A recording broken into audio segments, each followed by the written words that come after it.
Thank you, Chairman, and welcome to both of the witnesses.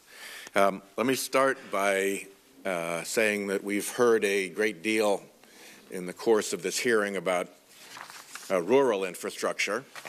I'd like to focus a little bit on coastal infrastructure. America has coasts, and some of us represent states that have coasts. And along those coasts, we are seeing very serious predictions of very considerable sea level rise, including predictions that continue to come from the federal government under this administration. Working with NOAA, Rhode Island is looking at as much as 9 feet of vertical sea level rise by the end of the century. If that were to happen, Amtrak is gone through Connecticut. The map of my state would have to be redrawn.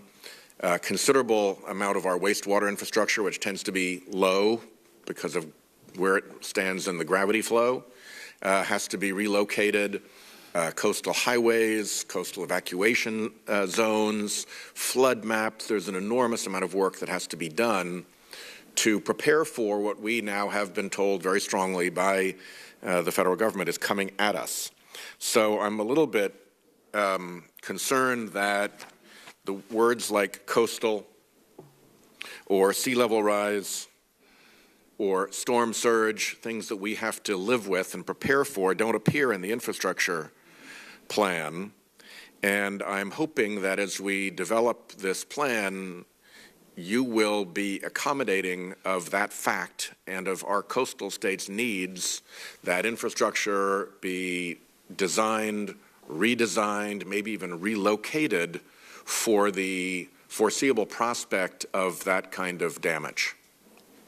Senator, you and I have talked about this issue. I know that it is highly important to you.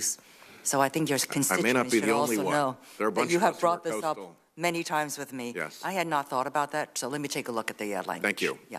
I just want to have there be a little reflex in your mind whenever you hear rural that you also think, yeah, rural and coastal, rural and coastal, rural, oh, and coastal.